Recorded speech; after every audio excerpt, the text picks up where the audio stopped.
Chapter 4. The Story of the Bald-Headed Man. We followed the Indian down a sordid and common passage, ill-lit and worse furnished, until he came to a door upon the right, which he threw open. A blaze of yellow light streamed out upon us, and in the centre of the glare there stood a small man with a very high head, a bristle of red hair all round the fringe of it, and a bald shining scalp which shot out from among it like a mountain peak from fir trees. He writhed his hands together as he stood, and his features were in a perpetual jerk, now smiling, now scowling, but never for an instant in repose.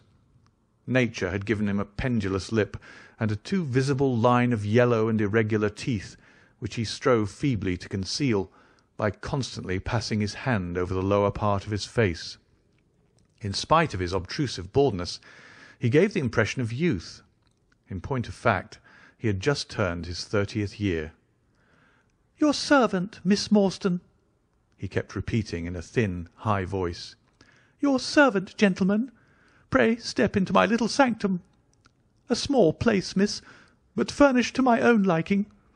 An oasis of art in the howling desert of South London." We were all astonished by the appearance of the apartment into which he invited us. In that sorry house it looked as out of place as a diamond of the first water in a setting of brass.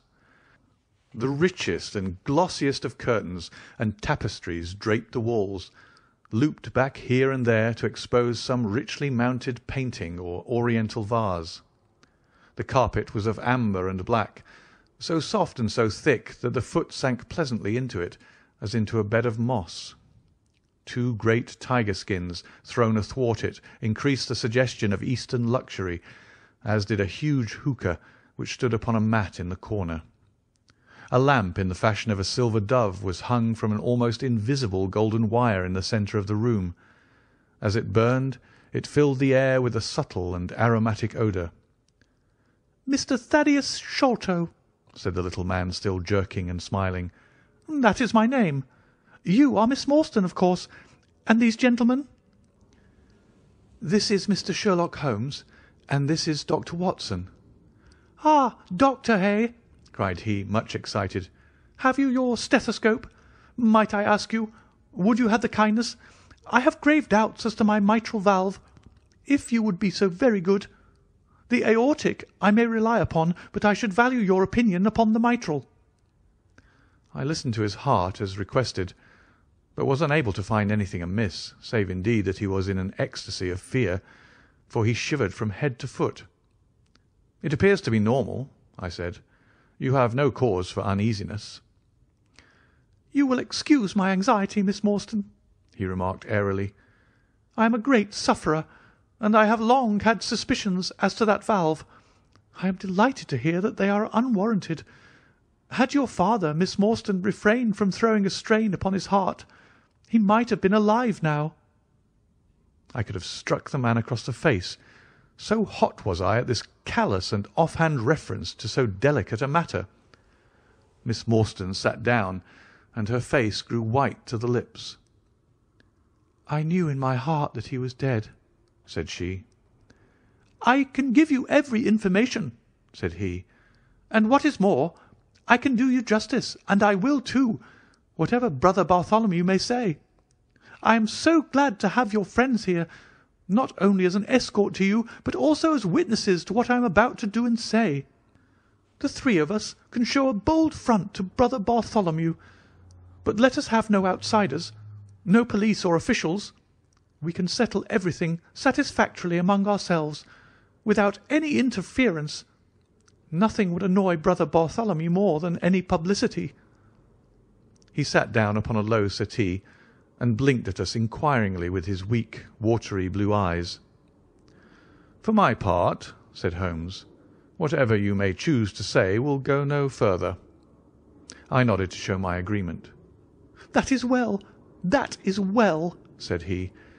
"May I offer you a glass of Chianti, Miss Morstan, or of Tokay? I keep no other wines. Shall I open a flask? No? Well, then I trust that you have no objection to tobacco smoke, to the mild balsamic odour of the Eastern tobacco. I am a little nervous, and I find my hookah an invaluable sedative." He applied a taper to the great bowl, and the smoke bubbled merrily through the rose-water.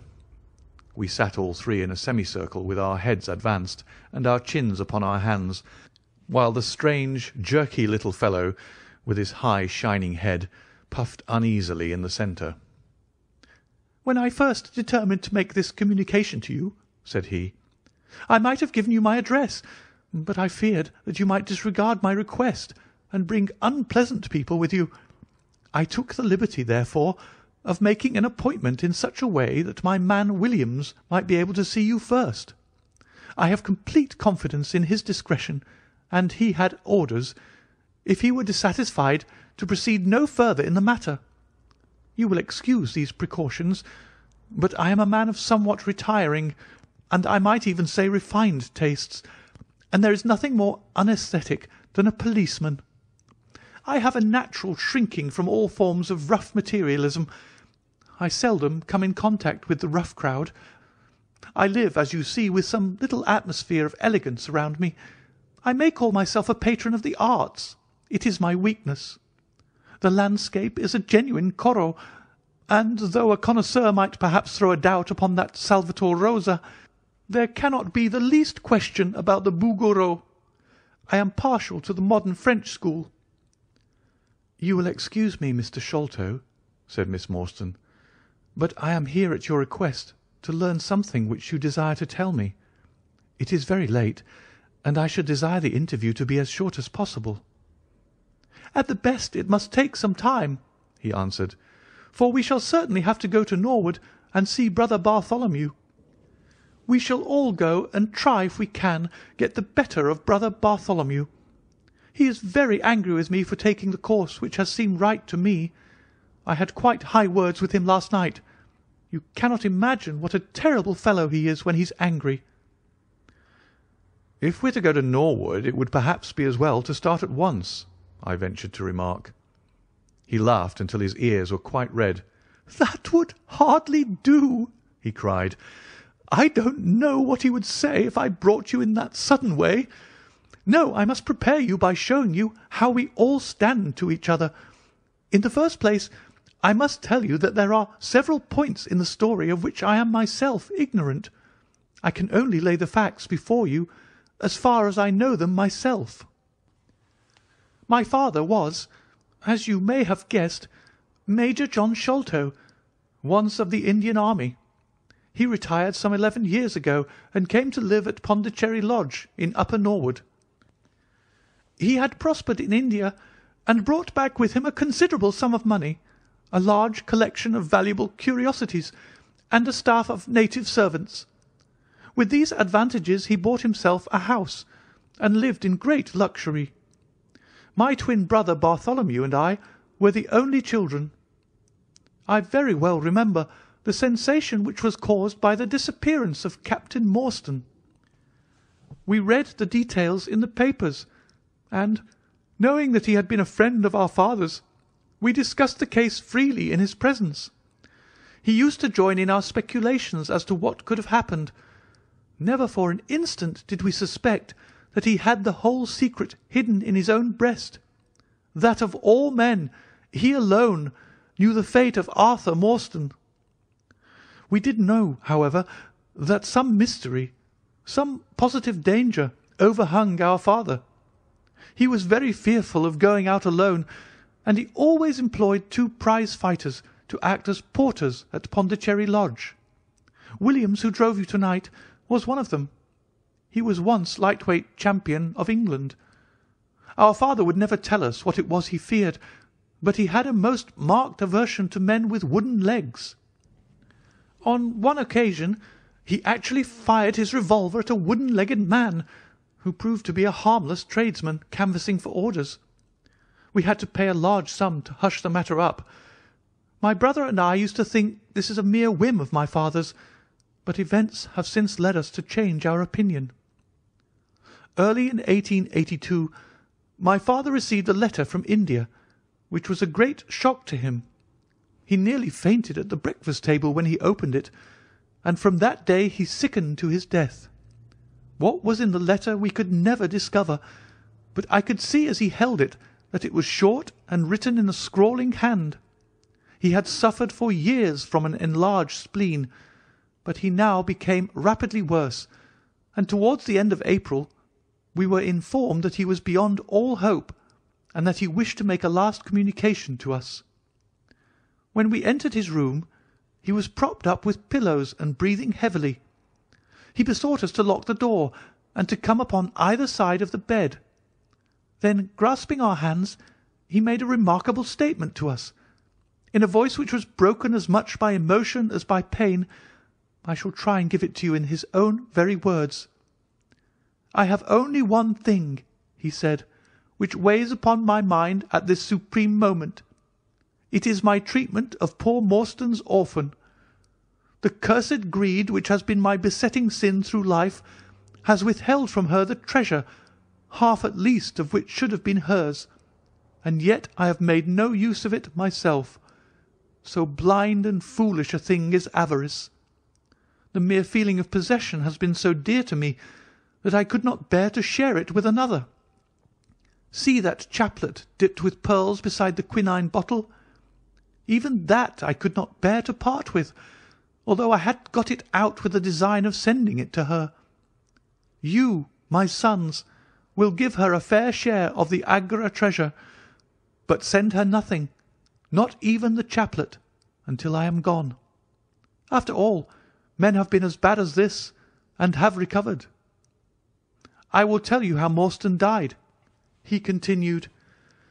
"He had suffered for years from a weak heart, but he concealed it from everyone. I alone knew it. When in India, he and I, through a remarkable chain of circumstances, came into possession of a considerable treasure. I brought it over to England, and on the night of Morstan's arrival he came straight over here to claim his share. He walked over from the station and was admitted by my faithful Lal Chowdar, who is now dead. Morstan and I had a difference of opinion as to the division of the treasure, and we came to heated words. Morstan had sprung out of his chair in a paroxysm of anger, when he suddenly pressed his hand to his side, his face turned a dusky hue, and he fell backwards, cutting his head against the corner of the treasure chest. When I stooped over him, I found to my horror that he was dead.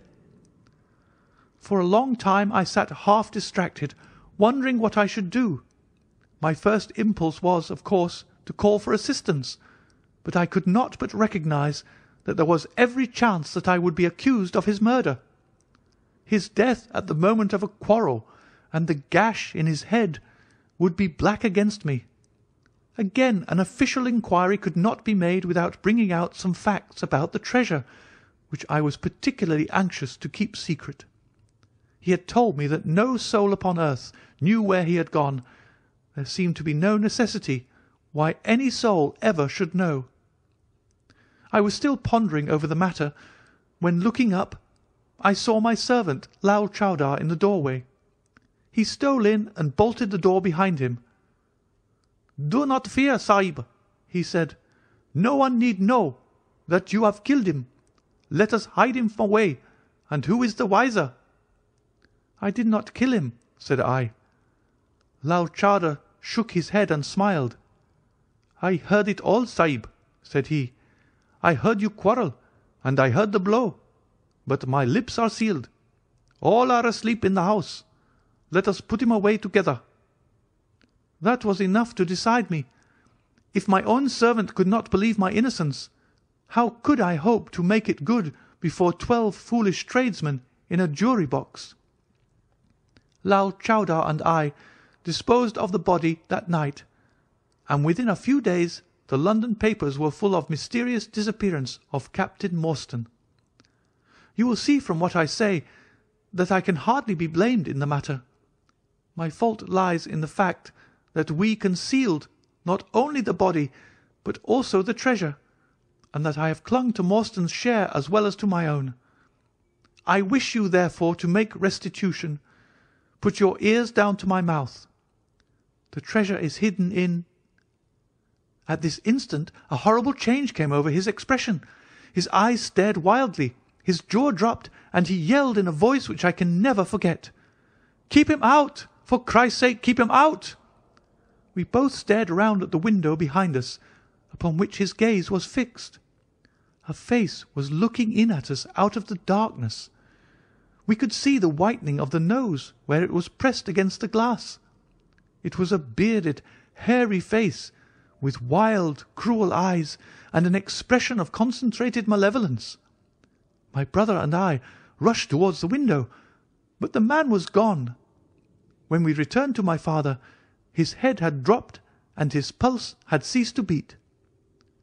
We searched the garden that night, but found no sign of the intruder, save that just under the window a single footmark was visible in the flower-bed. But for that one trace, we might have thought that our imaginations had conjured up that wild, fierce face.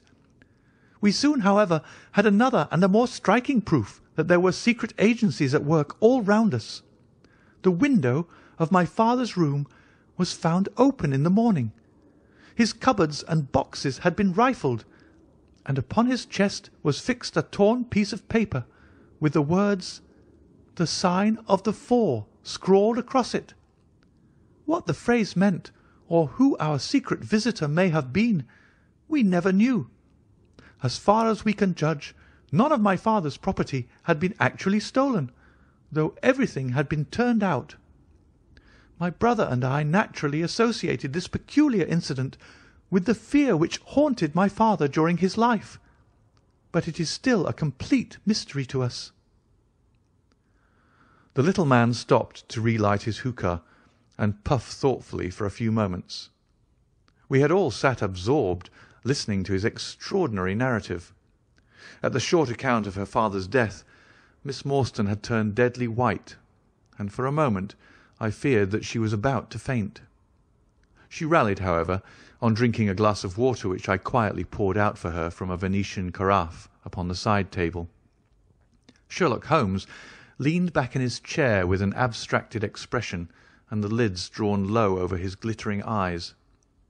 As I glanced at him, I could not but think how on that very day he had complained bitterly of the commonplaceness of life. Here at least was a problem which would tax his sagacity to the utmost. Mr. Thaddeus Sholto looked from one to the other of us with an obvious pride at the effect which his story had produced, and then continued between the puffs of his overgrown pipe.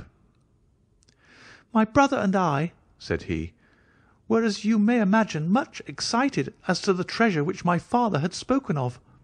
For weeks and for months we dug and delved in every part of the garden without discovering its whereabouts. It was maddening to think that the hiding-place was on his very lips at the moment that he died. We could judge the splendour of his missing riches by the chaplet which he had taken out. Over this chaplet my brother Bartholomew and I had some little discussion. The pearls were evidently of great value, and he was averse to part with them, for between friends my brother was himself a little inclined to my father's fault. He thought, too, that if we parted with the chaplet it might give rise to gossip, and finally bring us into trouble.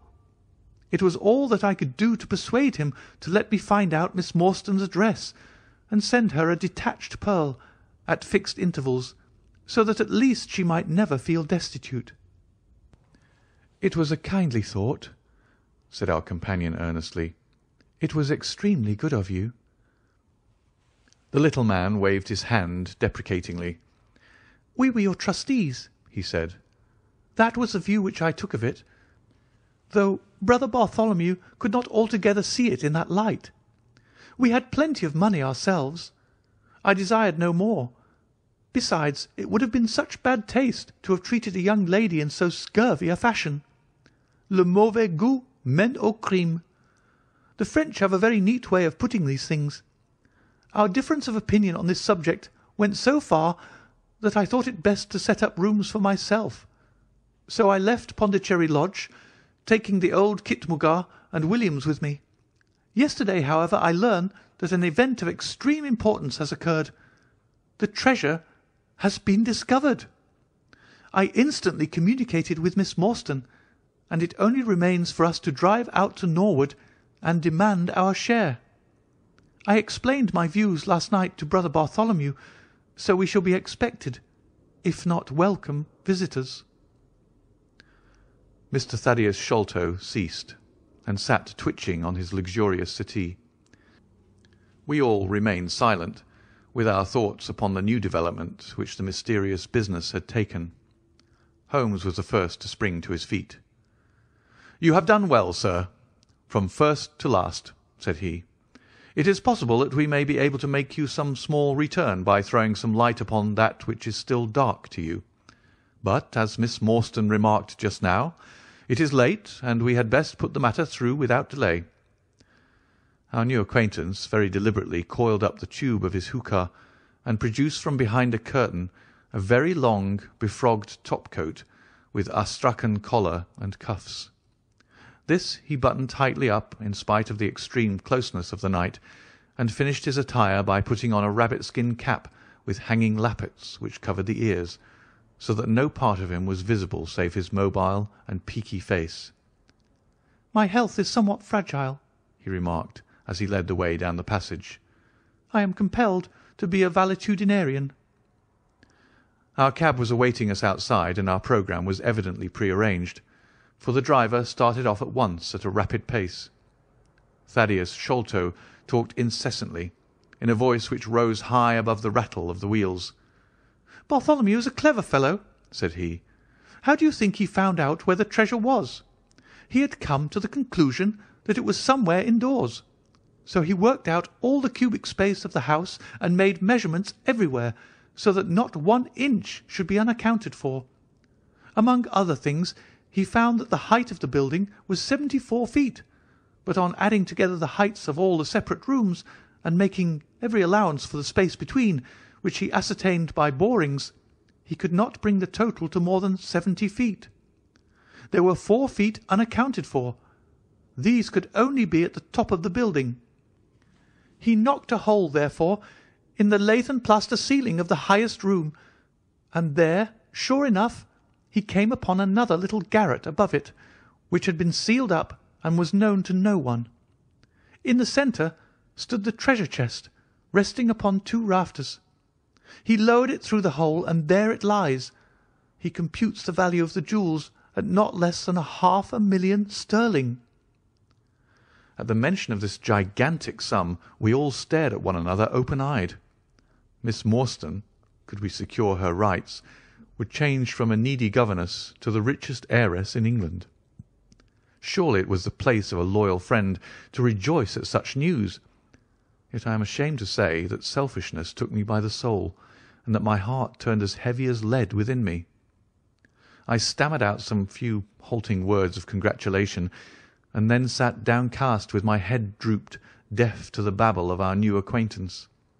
He was clearly a confirmed hypochondriac, and I was dreamily conscious that he was pouring forth interminable trains of symptoms and imploring information as to the composition and action of innumerable quack nostrums, some of which he bore about in a leather case in his pocket. I trust that he may not remember any of the answers which I gave him that night.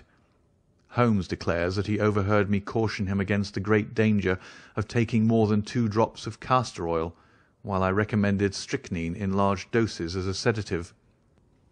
However that may be, I was certainly relieved when our cab pulled up with a jerk, and the coachman sprang down to open the door. "This, Miss Morstan, is Pondicherry Lodge," said Mr. Thaddeus Sholto, as he handed her out.